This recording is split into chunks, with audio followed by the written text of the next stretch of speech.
Think about all the books you've read in your lifetime. Maybe it's 100, 500, 1,000.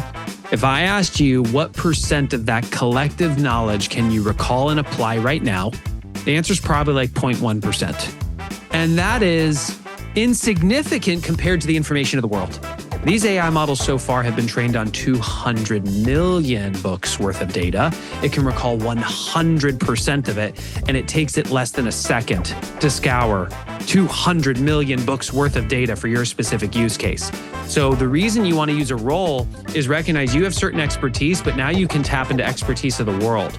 So like when I review my financial statements, I ask it to act as a strategic CFO who's world-class at showing a CEO the top 5 non-obvious insights about their business that they should know about their business that they don't know about their business. You can ask it to act as an aggressive, growth-minded board member. You can ask it to act as your ideal customer. You can ask it to act as your boss. And if you describe the person, it will literally simulate them. So give it context, then assign a role where you're asking it to harness specific expertise you do not have. This is the Play Your Position podcast, where we huddle up, call the plays, and inspire you to run your ball into the end zone. Are you ready to score more game-winning touchdowns in your life, business, and career? Then listen up, because it's game time, baby. Now, here's your host, Mary Lou Kaiser. Hello, Team PYP. Welcome to today's episode of the Play Your Position podcast. I'm your host, Mary Lou Kaiser, author of The River Only Runs One Way and The Far Unlit Unknown. 2 books available right now at your favorite online book retailer.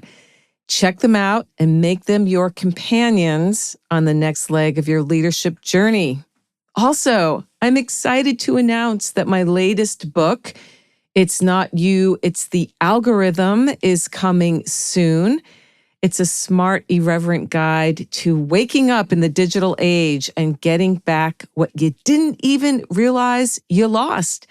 And listen, I didn't realize it either. I'll be sharing more details in the weeks ahead.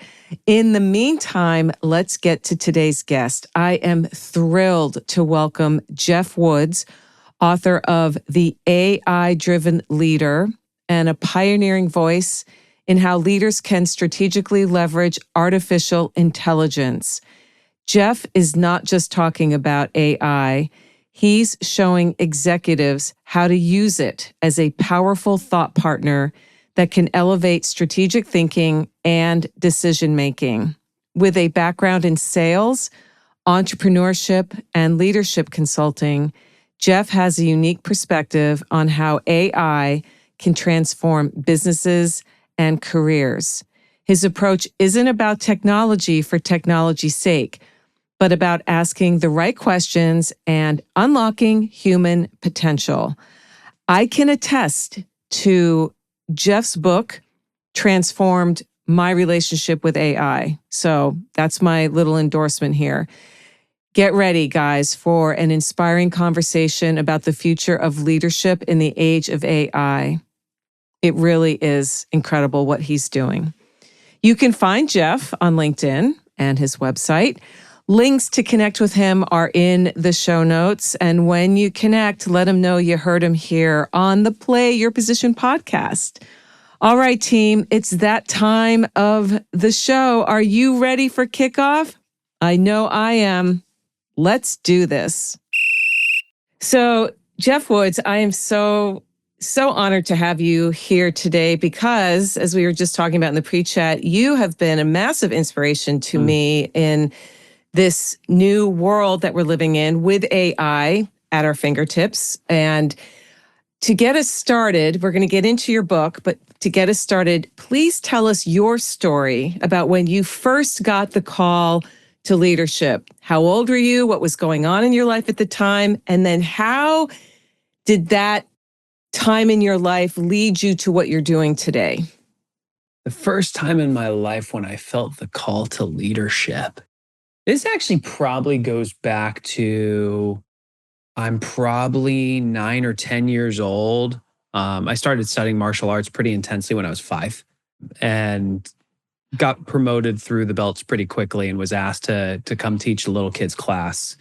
And I found that I loved being an example. I loved being a reflection of who they could become at a certain point.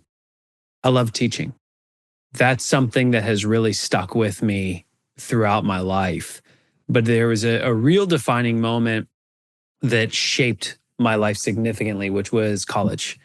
My senior year, I'm doing a internship with a startup tech company. And right before graduation, I sit down with the CEO.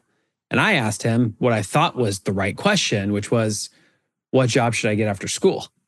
And he looks at me, Mary Lou, and he goes, Geoff, you're asking the wrong question. And this is the first time in my life that I was introduced to wrong questions versus right questions. And he said, you should be asking, what are the skills I can master that are so valuable, they'll serve me no matter where I go? Then go find jobs that'll help you build those skills. This is the best career advice I've ever had. It has been a central theme of my career, and it's hyper relevant for this conversation around AI because AI is going to change the skills that are valuable moving forward. And so we as leaders have to start asking ourselves, what are the skills that we can master that are so valuable? They'll serve us no matter where we go. That advice put me into sales. Eventually, I wanted to get into entrepreneurship. That took me to Austin, Texas, where back in 2015, I started a training and consulting company based on a really popular business book called The One Thing.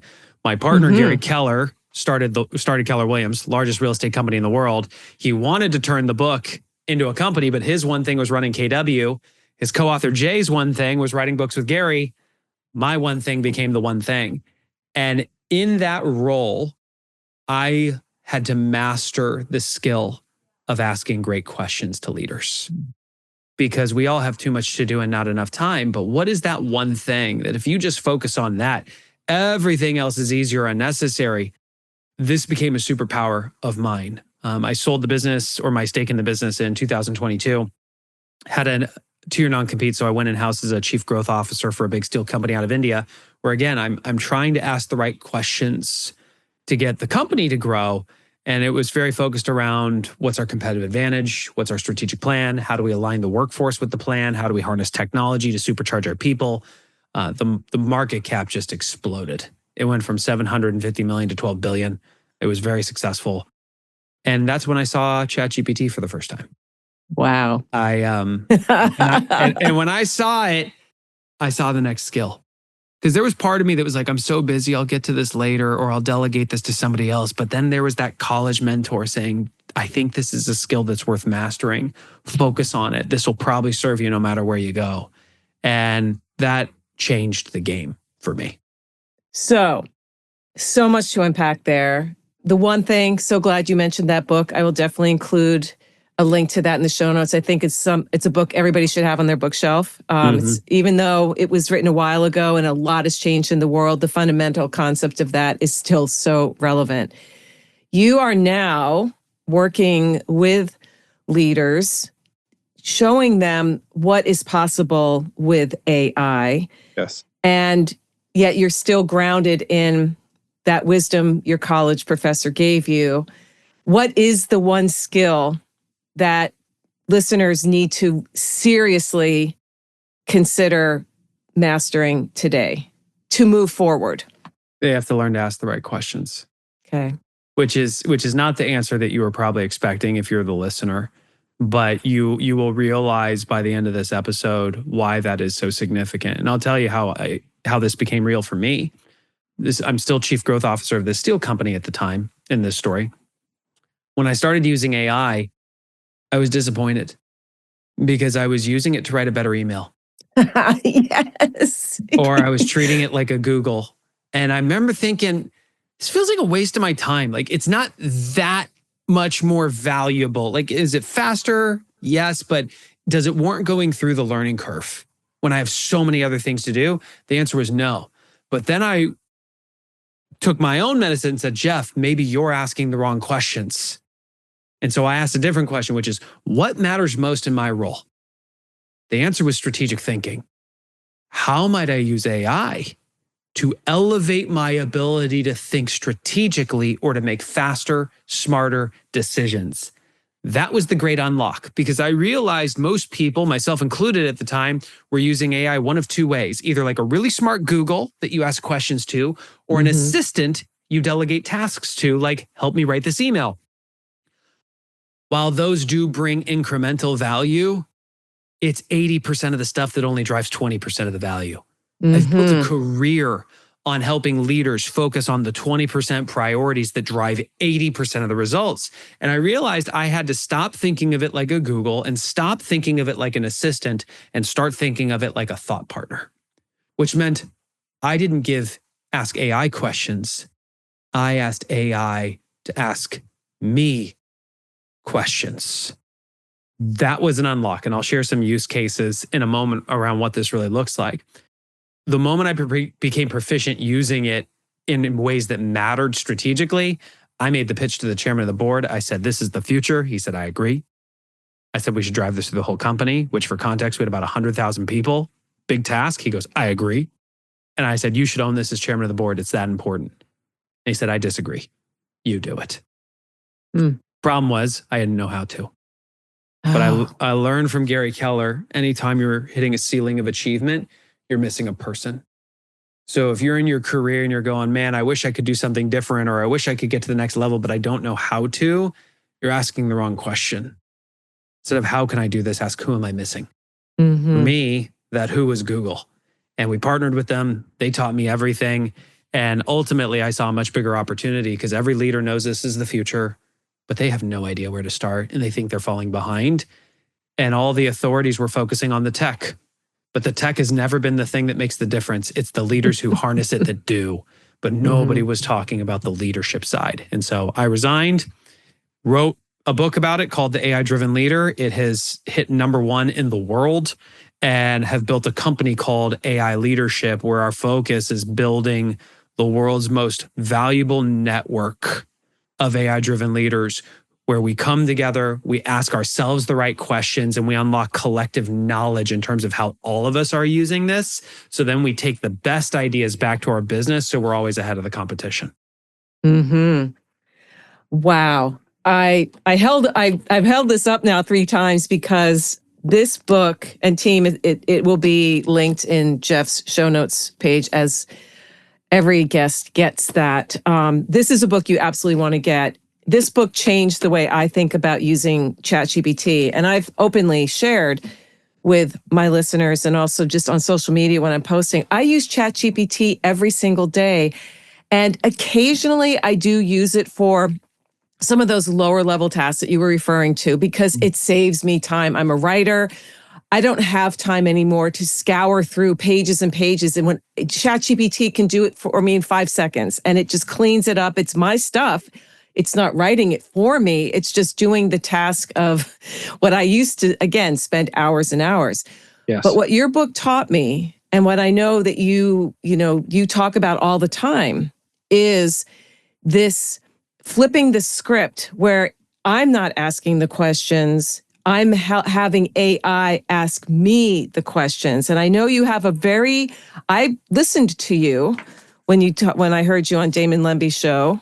There it is. Context role, interview task. Yep. I have it right here, because you said, put it on your computer. And I'll tell you, that's what I want you to talk about next. Because I know listeners their ears are burning. They're thinking, what do I do? Because to your point, most people are either terrified of AI. They think it's this big bad thing that's going to come take their jobs and ruin the world, or they're paralyzed by not knowing where to start. Yes. So I think you can help us with both of those. Sure. So go. Sure.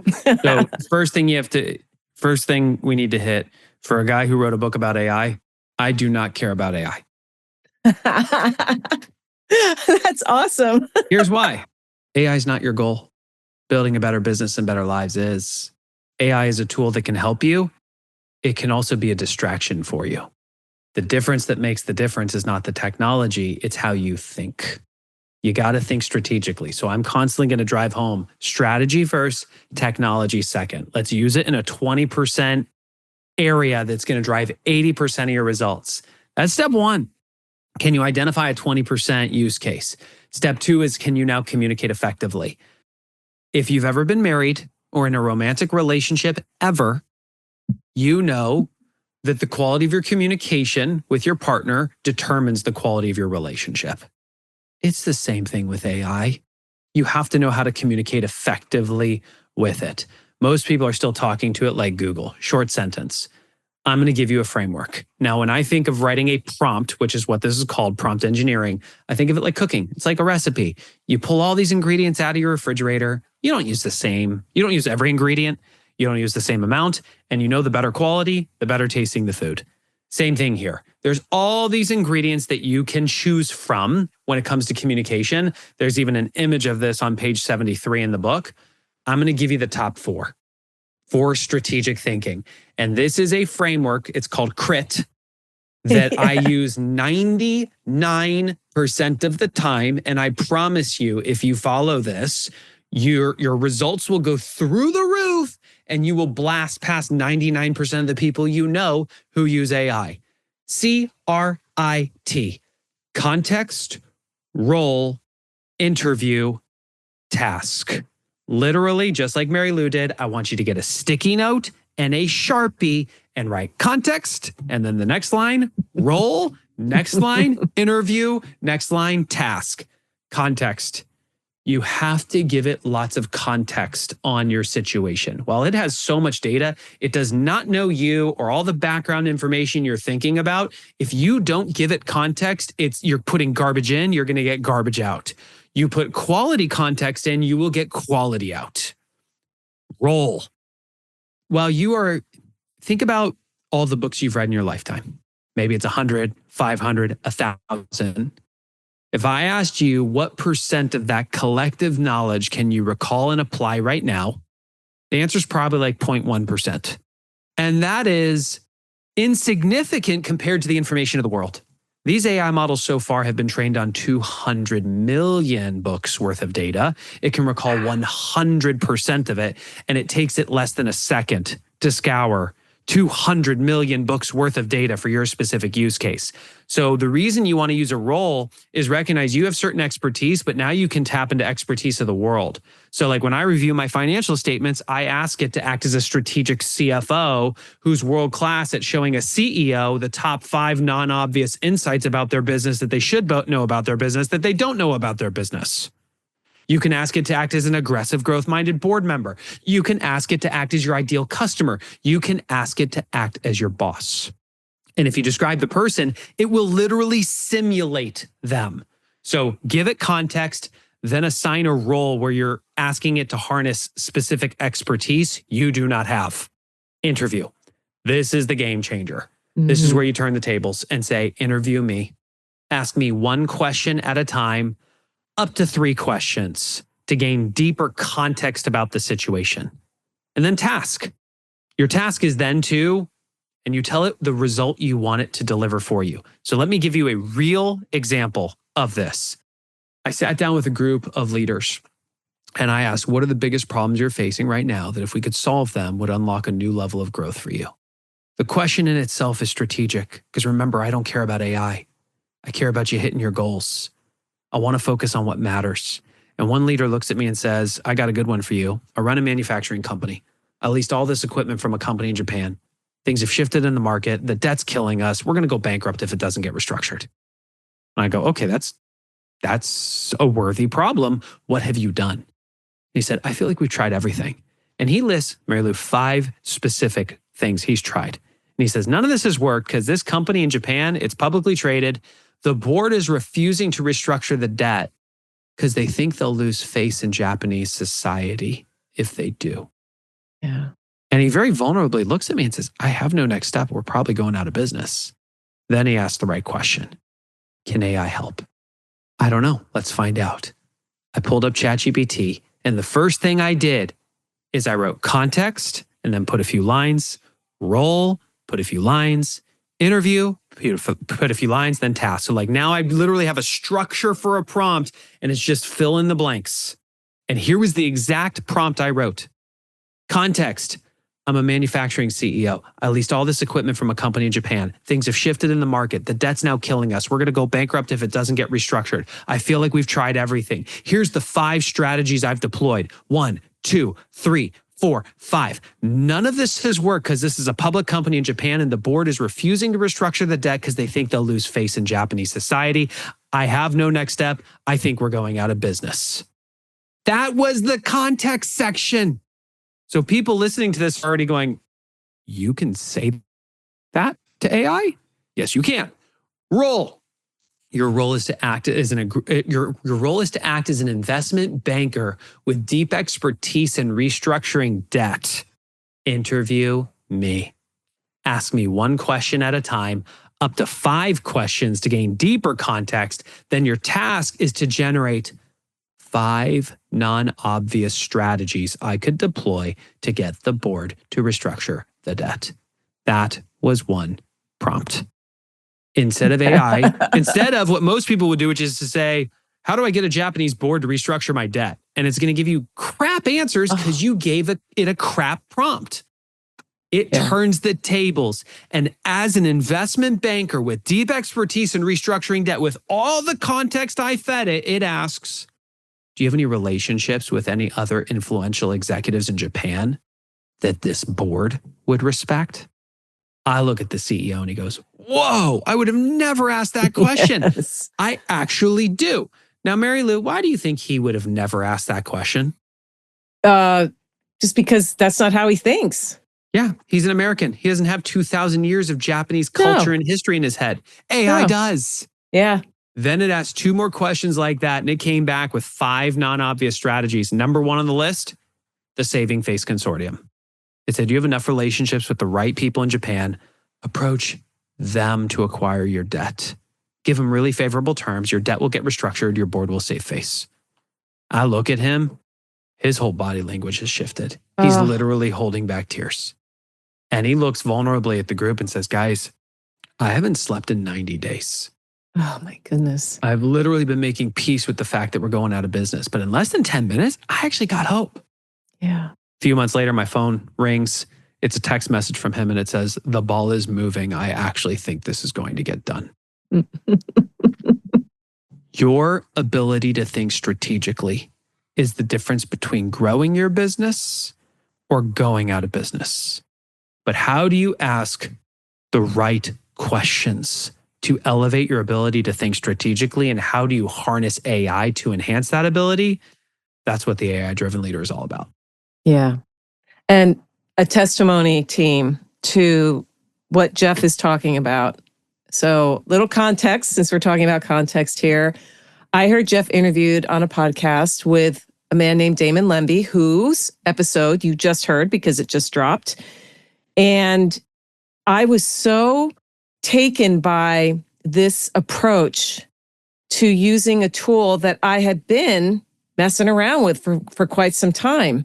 But it wasn't until this CRIT, this amazing, simple framework, that it just blew the doors open for me, not just as a writer, but thinking about my own next level in my business. Okay. So I am just a living, breathing testimony. This works.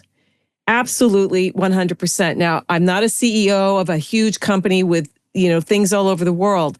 So if you're thinking the same, like, oh, well, I'm just, whatever you want to say, you are still running your life and AI can help. Now, Geoff, I would love for you to talk about and address the fears that people have. Isn't the model training? If I put my personal information in here, We're not talking about social security numbers or your credit card. We're just talking about your situation. Yes. Isn't that am I now releasing that and it's training on me? And how do I feel about that? Depends. Yeah. I will tell you that is the right question. Or how do I find a model that can meet my privacy and security needs is the right question. You have 2 options. First, I just need to say, if you are using a free ChatGPT account, the product is not the product. You are the product. Just like Google and Facebook, folks, The product is not Google or Facebook. You are the product. They're training on your data. They're using that information, selling it to advertisers. Same thing with AI. Unless you get a model that does not train on your data, that means you have to open up your wallet, which is absolutely worth it. Because if I told you I could 10x or 100x the impact you can have in your job, and it's going to cost you $20 to $30 a month. If you're not willing to make that bet, I'm not your guy. Exactly. Then I'm not your guy. Yeah. Then you're not good at math. Yes. Okay. There are two options. Option one is you get an off-the-shelf model, meaning ChatGPT, Copilot, or Claude. Those are the three that you can get to not train on your data. ChatGPT, they have a pro account that's $20 a month. It still trains on your data, but you can go into settings and you can turn it off. My recommendation, assuming you're a leader within a company, is that you get a ChatGPT Teams account. If you don't know how to find that, Google it, ChatGPT Teams. It'll take you right there. It's $30 a month instead of $20 per person, but it automatically establishes an instance where it doesn't train on your data. Very valuable. Copilot, if you're a Microsoft shop and you're paying the $30 a month to Copilot, it's not training on your data. Claude from Anthropic does not train on your data based on their terms of service. For 99% of the people listening to this, they will decide that that is sufficient for them. Those that are larger enterprises, it may not be. They will want an enterprise account. And all that means is that they are pulling ChatGPT or Claude or Gemini or Copilot into their own instance, whether they're using Azure, AWS, and they have their security team that actually controls a walled garden of security around it. And that's bottom line, solutions are available right now. So it's actually no longer an excuse. Thank you for saying that. It's not. It's halftime here at the Play Your Position podcast, and we've got ourselves a great game. While you're up grabbing another snack and topping off your favorite beverage, make sure to subscribe to the show so you never miss another play. PYP is available on Apple Podcasts, Spotify, and wherever great podcasts can be found. Now, let's get back to the game. We are here now. The tools are here now. There's a growing awareness of them. Although, Geoff, you are definitely, on the forefront of this movement of presenting how to use the tool as a tool and not getting caught up in the hype and the fear mongering and the stuff that gets tossed around social media. Like a flaming beach ball. It's just crazy. So you mentioned very briefly that you like looking at when you are speaking to someone like myself or you're making a presentation in front of an audience because you're training your own model. Can you talk about what that is like for people who might have gotten wind of, hey, you can create your own bot, right? Am I even saying that correctly? Take us into that world a little bit. Sure. So, and I'll clarify. For most of you, what I'm about to say, like I'm just going to educate you on what I'm doing. This is advanced stuff. It's a distraction for you. Don't even try. Don't need to go there yet. The majority of my personal use is with ChatGPT Teams. Still is. However, ChatGPT or Claude, Gemini, Copilot, Perplexity, Grok, these are all different large language models. They're foundational models. They're like jacks of all trades, which means they're masters of none. You can get them to do very mastery level things, but it requires you to be really proficient in prompt engineering. The challenge is most people are average communicators. So asking an average communicator to suddenly become an extraordinary communicator with AI, not necessarily a realistic value proposition. So I wanted to create a model specifically for strategic thinking and decision-making for leaders. It's called an AI thought partner. My website is aileadership.com. You can, on the website, you can see the more button at the top. You'll see thought partner there. That model has been trained on all 304 pages of my book. So you don't have to just read the book. You can actually have a conversation with me about the book. because it's been trained on the book and it has 10 pages of custom instructions on how I'm thinking about the subject matter. So you can actually have a conversation with me as the author about how you apply the book into your life. Now, within I mentioned we were building that peer network. It's called the AI-Driven Leadership Collective. We are building a far more sophisticated AI thought partner to be an actual thought partner for executives to elevate their strategic thinking and decision-making abilities without them having to ever write the prompt to begin with. That's something for the execs we work with there. That's really cool. And yes, it's more advanced than most people are ready for. But I think it's good to hear what's going on. And now let me make it real. Let me make it something. Yeah, make simple. it real. Make it real. Again, I'm gonna keep bringing you back to what matters. What tool to use, like assuming it meets your privacy provisions, is the wrong question. There are 3 skills you should be mastering in order. Number 1, can I identify a strategic use case?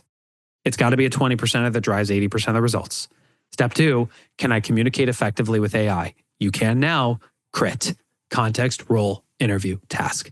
3, can you stay in the driver's seat as the thought leader? A lot of people are allowing AI to get in the driver's seat as the thought leader and take them in directions, or they're copying and pasting the result without any human oversight. I'm the thought leader. I'm in the driver's seat. AI is just my thought partner. Those are the 3 things. Once you master that, you may find that you want to create what's called a custom GPT if you're using ChatGPT. It's like a mini app so that you don't have to prompt it every single time. That's where training something matters. So like, for example, I'm going to take the transcript from this podcast. It's going to have an hour-ish of me talking. I'm going to pull that into Geoff GPT, which is a GPT that my intern this last summer made so that my assistant in Argentina, where English is her second language, can respond to emails as me. Because this is amazing data on how I speak, my language patterns, how I answer questions. Because the questions you're asking me, Mary Lou, are the 20% questions I get asked 80% of the time. So when emails come into us from customer service, they can use transcripts like this to have the AI answer as me. Fabulous. All right. You just opened the door. What's a question that you wish more people would ask you, but they don't? Ooh. Who do I have to become to successfully lead the change management that's going to be required when I have people whose mindsets are all over the place on AI? Yes. I love that. That is the question, by the way. Yes, it is. Oh my gosh, that is beautiful. Thank you. Thank you for really thinking about that. Team, listen to that. Geoff, say it again, please. Who do I have to become as a leader to successfully lead the change management that's required when I have so many different people whose mindsets are all over the place on AI? Yes. You have people fall into one of 2 camps. They're either growth minded around AI, where they're seeing this and they're going, opportunity, let's go. Or that's the minority, by the way. Yes, it is. Or you have people who are more fixed minded that see change as a threat, and their inherent reaction is to resist it. That's the majority of people. That's normal. I'm not saying one is better than the other. No. It is what it is. Your ability to meet people where they are at and influence them to take actions in their best interest is your job as a leader. Not enough conversations about that right now. Yeah, I would agree.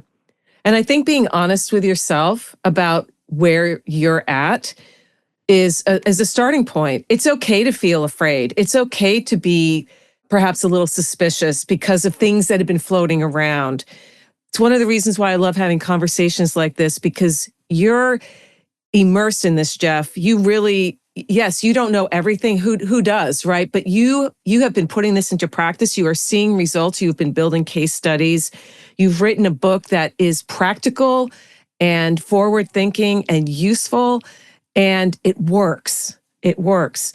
And so for people who might be in that camp of, oh, I'm a little bit nervous, what would you tell them? Where do they start? Do they just pull up one of these tools like Claude or ChatGPT or Gemini and try something? Is there an exercise that you've given audiences? Sure. So first and foremost, empathy. I call this leading with empathetic strength. First is empathy. I acknowledge what they feel. What they feel is valid. If they feel apprehensive or anxious or nervous or fearful, I understand. And you're normal. A lot of people feel that way. And vice versa. If you're excited and optimistic and hopeful, I understand. There are many people that feel that way. Then the question is, where do I meet you next? And this is the strength side. The AI train has left the station. You're not putting it back in the bag. This is the future. It's like when internet came out, like just to resist it. Eventually you are going to get on board. The question is, how long do you drag your feet? Those that start proactively taking steps have an opportunity to build an advantage in their business or an advantage in their career. They have absolutely an opportunity to build a lead. Those that drag their feet, they are choosing a riskier path. The strength side is to say, and I'm speaking specifically to the people who have fear around this, lead with the empathy. I understand. And the future is AI driven.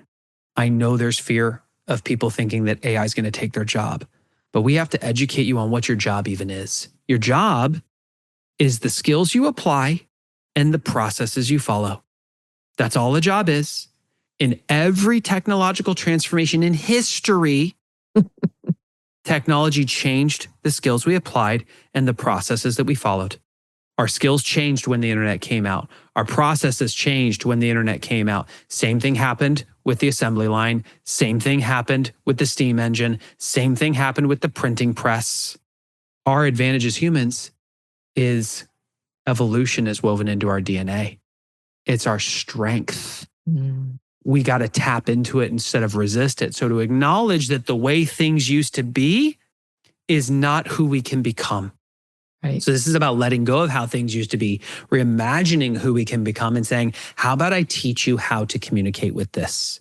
Because once you start using this, you start to get really clear on what it is good for and the many things it is not good for. You realize very quickly, this is not a replacement. This is an enhancement. Your greatest risk is not losing your job to AI. It's losing your job to someone who uses AI.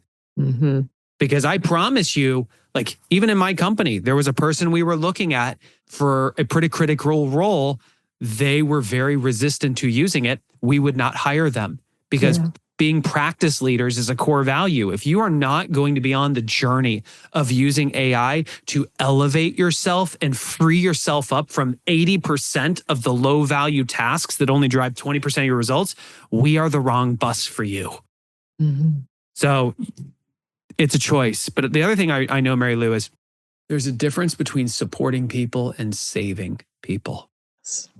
My job is to support them. I'm holding up the star in terms of saying, this is the North Star. We're going toward this. The people in this company are going to be AI driven. I'm going to give them all the resources and support and training to become an AI driven leader. I will not walk the walk for them. Right. I will open the door. And if they choose not to go through it, then I will help them find their next opportunity outside of my world. That's cool. That's cool. My listeners know my story when I was a rafting guide in Alaska and I got stuck on a gravel bar one night alone. I was setting up the base camp for the next day, and this was way before cell phones or I was in the middle of a wilderness area, and I had a really hard decision to make. I either could sit there all night and wait for the rest of the team to come down, or I could violate every rule of river rafting I'd been taught, which is you do not get out of the raft if you're not getting onto land. And I had one of those God moments. And, I tell this story when I speak to audiences because it's a really great story, but it also emphasizes that no one's coming to rescue you. You have got to save yourself. And sometimes you're going to be in a situation, and that's an extreme. I get that. But it's still the mindset. And no one is going to come along. And unfortunately, in our culture, there's been a shift towards making people feel like they're victims. And that AI comes along and it's just another thing that, and I get the empathy part. I do. I've been afraid of things and not really known and when either I hear somebody like yourself or somebody in my life pulls me inside, he says, Mary Lou, let's talk about this. What's going on? And at the end of the day, you do make your own decision. If it's not the right train, don't get on it. There's other trains that are leaving the station that might be a better fit. And it's okay, right? So it's absolutely okay. You said something that I wavered on. Do I double click in that or not? I can't not. Can't not. Double click. And by the way, if this turns you off, I'm going to ask you to look inward and examine why. You said in our culture, making people feel like a victim. In my journey, I've realized I can't make anybody feel anything. People feel what they feel. And when you say, you made me feel this way, what I realized is in the time in my life, and it still pops up because I'm human, I'm flawed, I'm giving my power away. Mm-hmm. If I say to my wife, you made me feel this way, then I gave all my power away to her versus realizing I'm a human being who's experiencing life and there are experiences that I have. And in my brain, I assign a story to every situation and my emotions react to the thing that I projected in my head like a movie theater. And I can become triggered or I can feel fearful or I can go into victim mode. But the moment I realized that it was actually all me and the story I was telling myself is the moment I started to take my power back. And here's a really good one. I can think of many times in my life where I asked the wrong question. Why is this happening to me? Which is rooted in victim mindset. Mm. And I remember consciously flipping it and asking, how might this be happening for me? Mm-hmm. I remember I'll go real here. My wife and our marriage was on the roller coaster. And this was one of those seasons where we were on the low end. And I was talking to a good buddy of mine. And I was really questioning everything. And he asked me a question. I was so in victim mode. And he asked, Geoff, what if your wife was put on this planet and brought into your world because she was the exact person you would need in your life to cause you to become the best version of yourself in order for that relationship to be whole? And when he asked that question, I realized, holy smokes, all the things that at that time in my life were causing stress in my marriage were because I was not acting as my best self. It had actually nothing to do with her. Mm-mm. It had everything to do with me. That was very empowering. So let's bring it back to AI. If you feel like things are happening to you, if you feel like you're afraid, or if you feel like things are out of control, I would suggest you asking a more empowering question. How might all this be happening for me? What's the opportunity that's ahead of me that if I were to seize it would expand what's possible for my life? You ask that question, you will find that answer. You ask the other question, you'll find that answer too. Yep. You get to choose. You do. As a former English teacher, I love the difference between those prepositions 2 and 4. Very powerful. Oh, yeah. Something happening to me, something happening for me. It's beautiful. Can I share a real use case around AI in terms of my realization on this? Mm-hmm. So the last 10 years of my life, 80% of my time was invested asking leaders the right strategic questions to get them to grow their business. I did it when I was with The One Thing, and then I did it when I was Chief Growth Officer for Jindal Steel. I looked at AI and went, holy smokes, it can ask every question I've ever asked and more. Now, in that moment, there was some fear. Mm-hmm. But when I asked, what's behind it? Why do I feel that fear? It was because it was like, well, that's the skill I've applied. And if it took that skill away, what would I do? And then I chose to ask that question, well, if it took that skill away, what would I do? I love the tone. Same words, tone just changed. It went from what would I do to what would I do? And this is when I remembered there's a great book from Dan Sullivan called 10X is easier than 2X. Here's the premise. If you want to double your growth or double your income, you can keep doing 80% of what you currently do. You only have to change 20%. You can double the growth. But if you want to 10x the size of your company or 10x your income, you have to stop doing 80% of what you currently do. Hold on to the core 20% that drives 80% of the results and move all the rest of that time to a completely higher level of capability. And I looked at this and said, okay, this is how much Geoff has made in the past. This is the size of companies Geoff has been able to build. If I want to 10x, I have to stop doing 80% of what I currently do, which means I have to replace myself being the one to ask all the questions. So instead of viewing AI as a threat, I saw it as a liberator. How might I use AI to ask all the questions? And if I were freed up, what are the skills I could focus on mastering that would serve me no matter where I go and would allow me to play at an even higher level? And how might I use AI to enhance those skills? That's the version that you're listening to talk now. It's very moving to me. I mean, I'm just it's emotional because I'm excited. Yeah. I'm excited about what you're doing. I'm excited about what you're teaching. For people who want to learn more about you, Geoff, and where they can get your book, tell us those details. Amazing. Thank you. The book is The AI-Driven Leader. Go on Amazon, Audible, Kindle. It's everywhere. And genuinely, if this brought value to you, like do a post on LinkedIn, tag me, recommend people get the book like that. That is creating so much momentum behind this. And I actually read every post. Like it would mean the world to me. The website is aileadership.com. And there, I would strongly suggest you get on the newsletter. I write emails for leaders that don't read emails. Yes. We're getting over a 60% open rate. Because every week I share a story like the Saving Face Consortium, like a real use case from a real leader with the actual prompt they used. If all you did was read that once a week and start to apply it in your life, that is an absolute game changer. And if you are a C-level leader who's non-technical, you know AI is the future. You have no idea where to start, but you also understand you cannot delegate your vision for your company. You cannot delegate strategy and you cannot delegate leadership, and you want somebody to guide you. I strongly encourage you to check out the AI-Driven Leadership Collective. We are very selective about who gets in, but if you're in, we are literally creating the future of work together.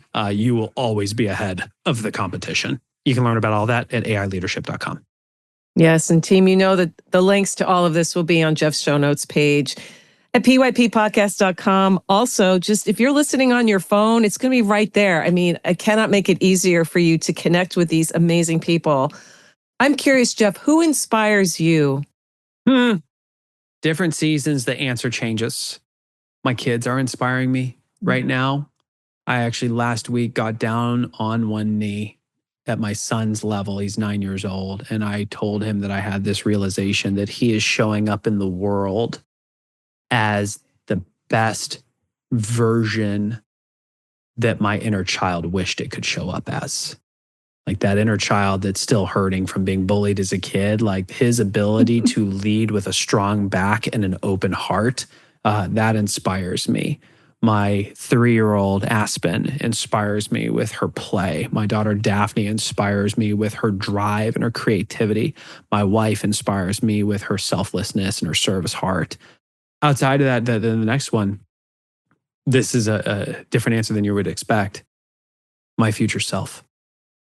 I have actually created a personality profile of who I imagine I will become in 30 years and put that version of myself on my own personal AI board of advisors so I can actually talk to my future self and get guidance from them. That inspires the heck out of me. That's incredible.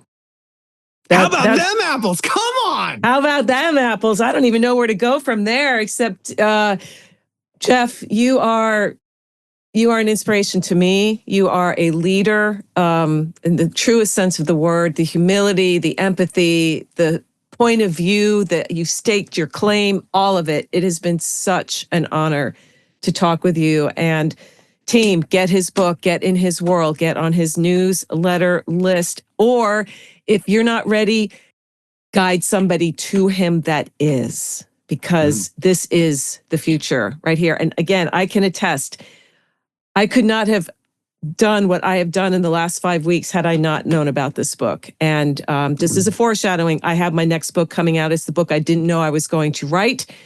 And Geoff, I have you to thank for that. So thank you so much. I would like you, though, to have the last word. What's one more thing you can leave us with today?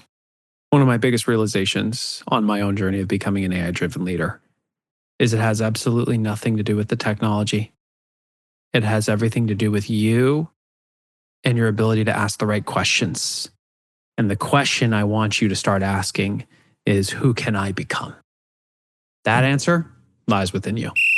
Hey team, Mary Lou here. Who's number one in football changes from year to year. Fashion trends come and go, same with musical tastes. But leadership skills, they never go out of style. In fact, these days, leadership is an essential survival skill for more from us than ever before.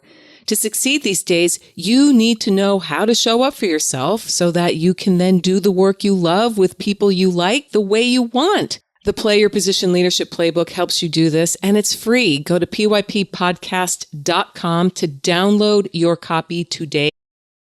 Being more successful this year, next year, in the 21st century is on your to-do list. Get your copy of the Play Your Position Leadership Playbook now. pyppodcast.com. It's at the top of the page. You can't miss it. That's pyppodcast.com, and start being more of you are meant to be today. This podcast was produced by Daniel Romeros. Show notes for this episode can be found over at pyppodcast.com. I'm Mary Lou Kayser. Thanks for listening. Here at the Play Your Position podcast, we believe that the road to self-mastery and a life well lived starts with answering the call to leadership. That's when the fun really begins. Send this episode to any friends who might need to hear the inspiration and ideas you heard today. And feel free to rate and review us on your favorite podcast platform.